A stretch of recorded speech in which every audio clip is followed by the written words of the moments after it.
But the point is that most Negroes, most black people do not trust white people, and most Negroes hate white people.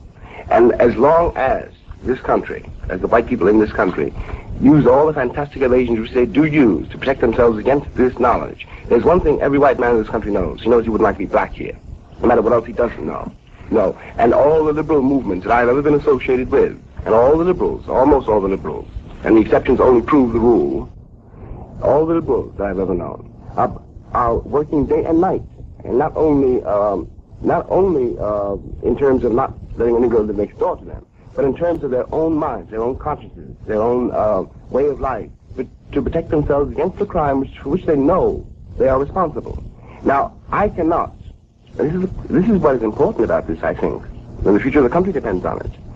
If I, as a black man, must be responsible every day of my life for something I did not do either, if I must pay for the history written in the color of my skin, so much white people, the great pain about being a Negro here is that you can never get across to a white person the fact that you are as human as he is, and that he is losing his humanity insofar as he denies you yours.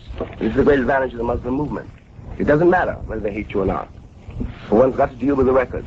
Well, I marvel sometimes that if, as is said by the Muslim speakers, that the white man has hated the Negro since he has been on earth, why has the white man done so much to help the Negro? For example, I noticed they abolished the slave trade in Africa and from here to Africa, and I don't know when any of the Muslim states have done that. They've set up schools and clinics and hospitals and asylums and all in colleges throughout all black Africa. I don't know that anybody can point out one Muslim college or university south of Egypt and Morocco in Africa for the education of black people. Now, these things have been done, and it doesn't seem to me that this is the action of people that hate a whole people. Of course, there are white people who hate Negroes, but I don't see any reason or justification for exaggerating the situation. May I, Mr. Baldwin, pardon me, may I come back just for purposes of clarification to try to get Mr. X's comment on the statements. First, that his movement stands for black supremacy. Secondly, that it intends to bring it about by the use of force. If by supremacy you mean rule, the fact that the white man has been ruling for so long, which is white supremacy, and most of your white historians and even your current politicians and diplomats admit that the trouble that the white world is in today is losing out all over the world. Britain used to rule an empire so large she bragged about the sun would never set on it.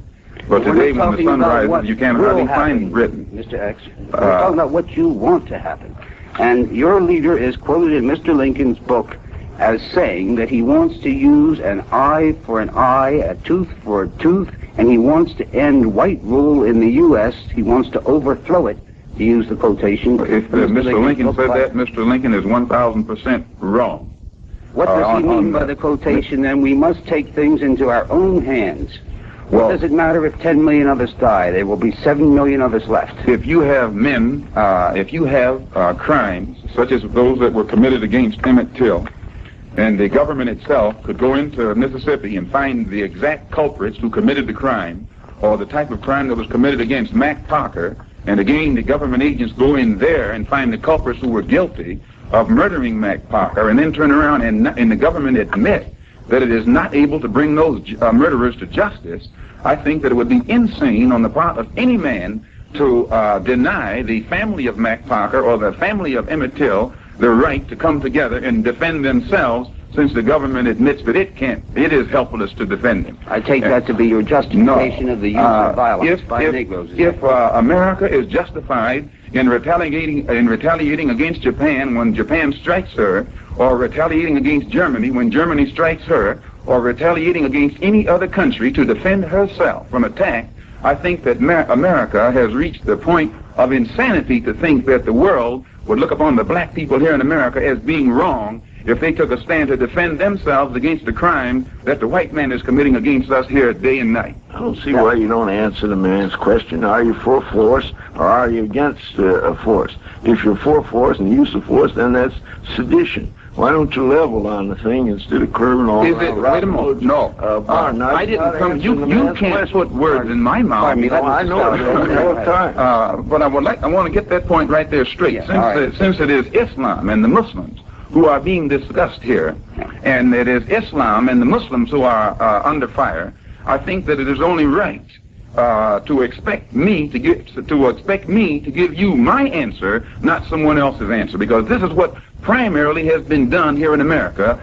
Everyone else speaks for the Muslims, and they're not allowed to speak for themselves. Now, you don't put a yes or no answer today in the mouth of any black man, other perhaps than Mr. Schuyler. Nobody speaking. That's the same. That's correct. Pardon me, Mr. Lincoln, would you like to comment on this or any related point as to what the real program is? Is it a program of force or not? From what I have been able to determine, the Muslims are very careful not to talk about the use of force. Now, in the early days of my research on the movement, it was stated among Muslims that they looked forward to a sort of day of Armageddon that was to take place around 1970, when the white man in America would be overthrown, and when the black man would come into what was considered to be... I challenge that, and I think you're 1,000% wrong. Pardon me, Mr. X, let him finish, then you can comment on it. But at the same time, Mr. X, it is true that the Muslims have avoided, as I said, any direct reference to the use of force. And in more recent times, the Muslims have tended to say that Allah himself, am I correct? No, you're wrong in the first part, and you're right in the last part. The Honorable Elijah Muhammad has never taught us that we ourselves are going to fight the white man. But he has taught us that there will come a day when God will destroy evil from the face of this earth. God will do it. He has never... Proof of the matter is we never carry arms. We're probably the only black group in America, as large as we are, who can absolutely say at a meeting that we have that not one man in that audience has arms in his pocket or alcohol in his head. And I think that it's absurd to stand around and accuse the black Muslims of advocating violence when we've never been during the entire 30 years that the Honorable Elijah Muhammad has been teaching here in America, we have never been involved in any aggressive acts against any white people. And any time the violence has occurred, and even the newspapers have to admit this, and the police, whenever we've been involved in any violence, it has always been at a time when we ourselves were attacked, because we 1,000% don't believe that a man should turn the other cheek when there is knots on his cheek already, and the man is going to put some more knots on his cheek. We can't see that. Gentlemen, before the time runs, yes, go ahead. May I respond to Mr. X's statement? You talk about putting words in people's mouths. Now, I have pointed out very clearly in my book that the Muslims do not initiate aggression.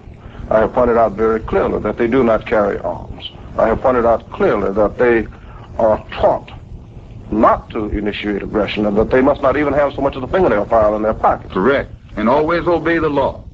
Always obey the law. As a matter of fact, you're confusing me. It's you who wrote the description of the fruit of Islam, the secret army, and said they received training in judo, military, and military drill and the use of knives and blackjacks. The fruit of Islam looks forward to playing a heroic role in the impending battle of Armageddon. Let me finish. Mr. Lincoln, page 201. Let me finish. I said that they do not commit aggression. So far, what they're going to do in the future, nobody knows except the Muslims themselves. Where does the blackjacks and the knives come in with Muslims? Well, They search for them. I beg your pardon, Mr. Schuyler? They search for them. Everyone who comes into the mosque that are set up here in America under the spiritual guidance of the Honorable Elijah Muhammad is checked thoroughly, because we're absolutely against any kind of aggression or weapons that one can use in aggression. Well, if there's such peace lovers, then why do you have to search them? That's the question that comes to my mind. Mr. Schuyler, the thing that I can't understand on this violence and hate business, the Rockwell, this so-called Nazi who wanted to give a speech down in the village, was stoned by the Jews, and the Jews were never accused of violence or hate. He was stoned in Boston by the Jews, and the Jews never were accused of violence and hate. The man hadn't done anything, but he wanted to make a speech. Yet any time a Muslim or a black man, he doesn't have to be a Muslim, stands up here in America and mentions that it's time for him to try and defend himself, not from someone's doctrine, but from the actual violence that is committed against him, then that black man is accused of being violent. And just because we remind the public of the crimes that were committed against our people here in America during slavery, we're accused of advocating a hate campaign. But right now you turn on your television, your radio, and all of your press, and you'll see nothing on there about Eichmann and what the Germans did to the Jews 1,000 years ago. No, and yet the Jews aren't accused of carrying on a hate campaign. They actually talk at great length and monopolize a considerable amount of time. However, I would like to say that one of the things that was in Mr. Lincoln's book that intrigued me was the fact that this Muslim movement is run as a kind of a dictatorship itself. There haven't been any elections. People are tried without having anything to say about it and cast into the outer limbo. The women are subordinated and have no voice within the movement. Now, that doesn't seem to me like something new in the world. It seems to me to be pretty reactionary. You wrote in the Pittsburgh Courier, Mr. Schuyler, about the Muslim movement yourself on May the 30th, 1959, at which time you said, from what I have seen and heard about the program of the black Muslims in this country in the past few years, I conclude that there is much to commend it to other sects and religious groups, many of whom seem to be distressingly unwitting in their way. I just said that. You also pointed out that not only do the Muslims believe in it, meaning this economic progress, but they are doing it. They are not only preparing and serving their food, but they are growing it. This is what you wrote. You also said, we are alone in not doing this in regard to setting up economic enterprises for ourselves, so we are always rattling the tin cup and begging for succor. Now, you see, that's what you get for trying to be nice. Now, I just told Mr. X here a little while ago that this was a part of the Muslim movement which I commended very highly. You don't have to go back to what I wrote a year or so ago. I said that this afternoon, and I say it again. But you haven't dealt with the issue that I raised about the Muslim movement being dictatorial itself. Sir, it's because we have unity.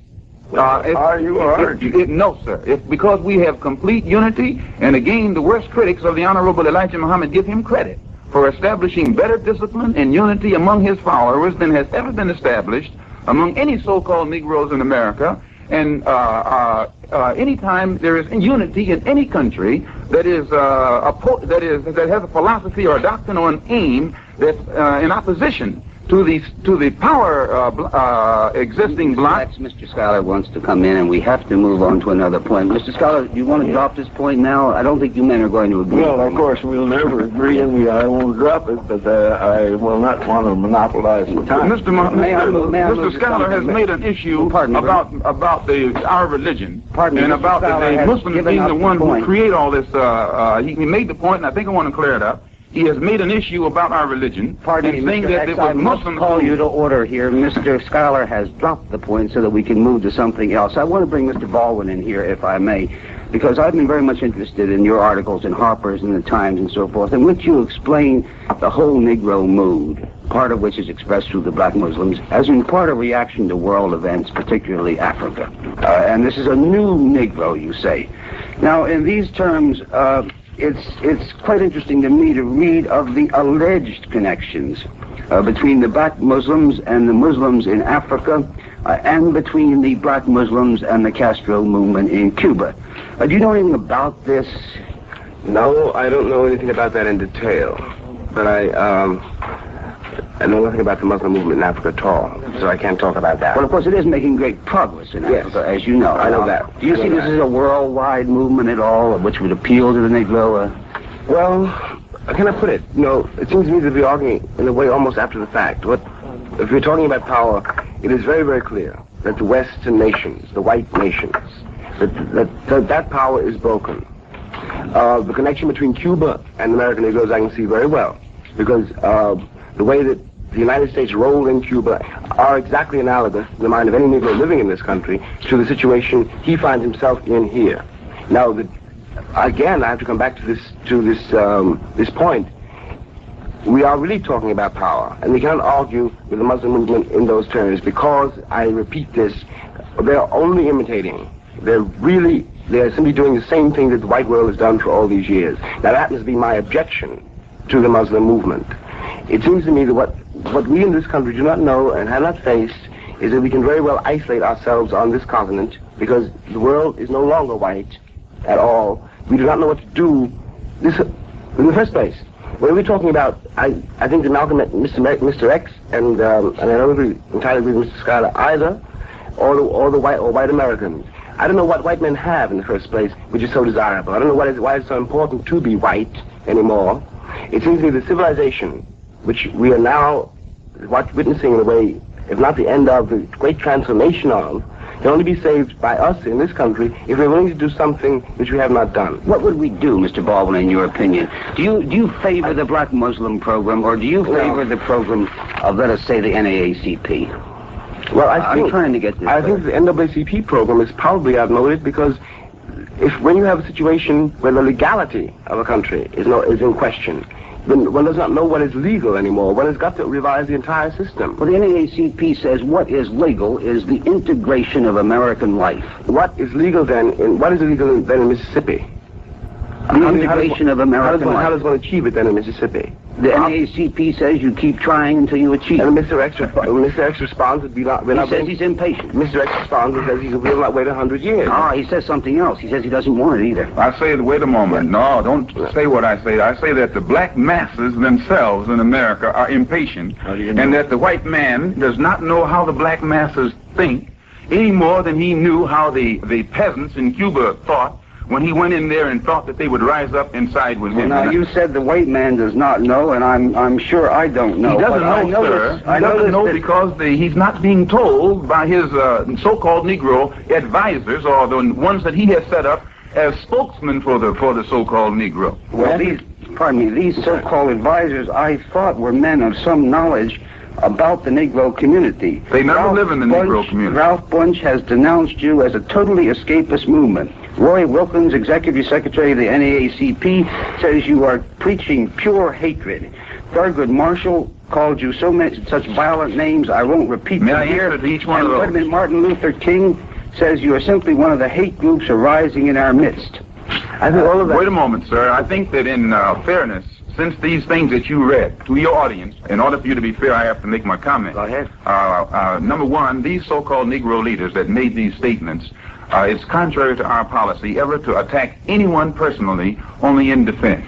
And I think that each one that you read off, you couldn't find them in Harlem. The only time you ever see any one of those that are made spokesmen by you, parrots, by the white man, you never find them in Harlem. You find them at the Waldorf Astoria. And so far as them knowing how the black man out there in the street thinks, all you have to do is do like John Griffin, this white man who posed as a Negro did for 6 weeks. He was a pseudo-Negro, and yet he comes back today and he's an expert on how a Negro is supposed to feel. And we've been black all of our lives, and when we step up and try and tell you how a black man who is born black feels, you think that we're haters or racist or something of that sort. And I think that it's bringing injustice to the public. Yes, I'm from Harlem, too. I was born in those streets and raised in them, and I think I know something about it, too.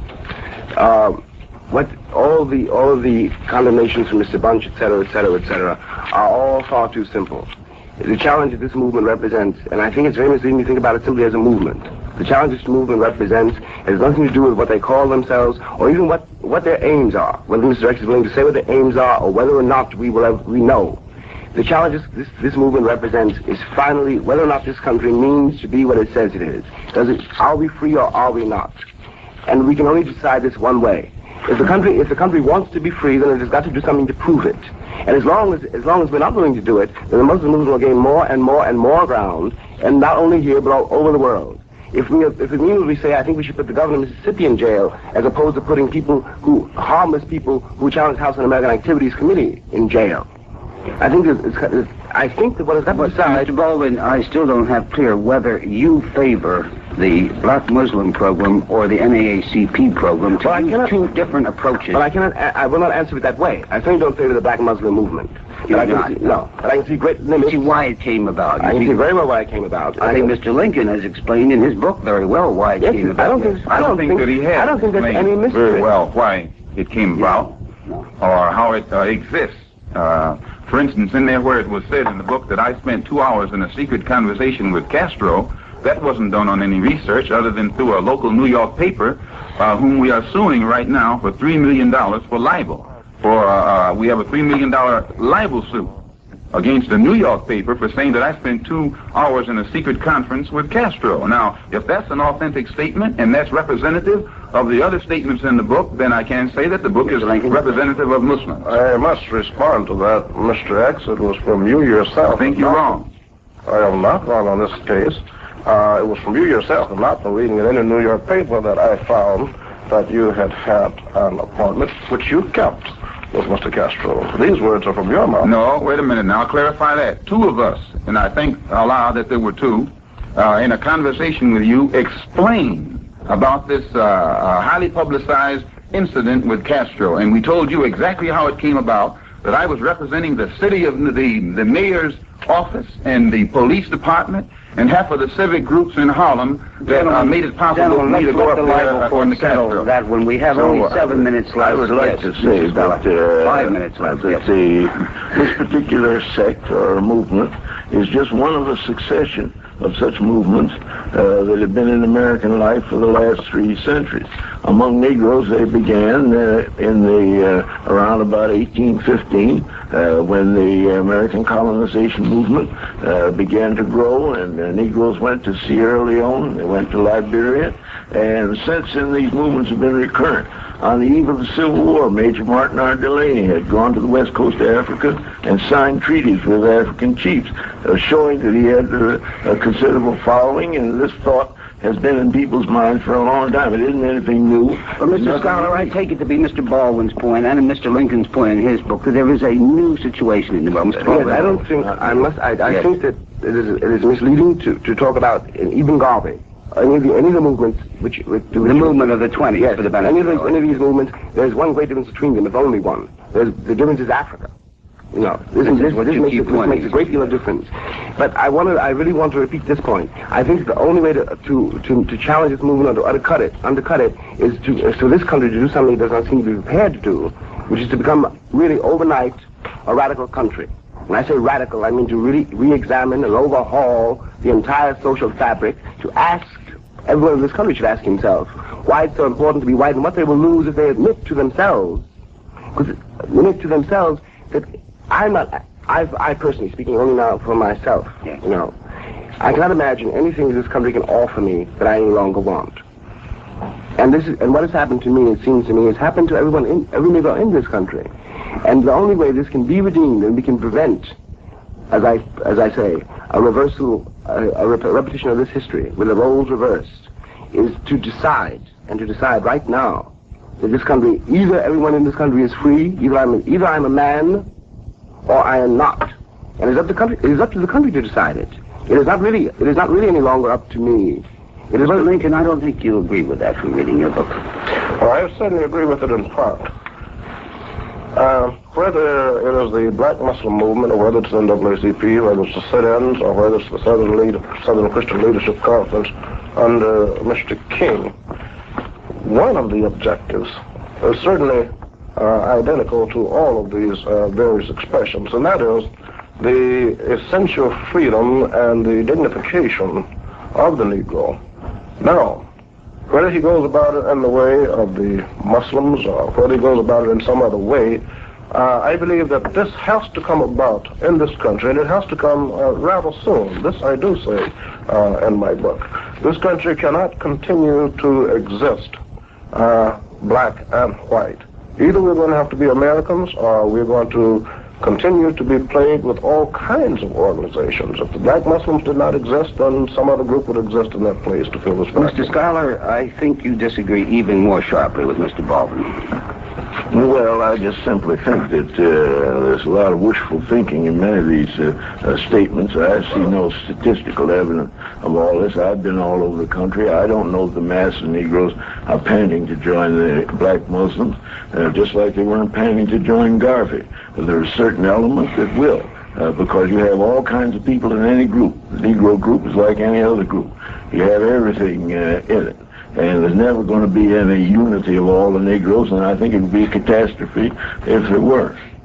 Perhaps there will never be complete unanimity among Negroes. It would be most anomalous if this should come about.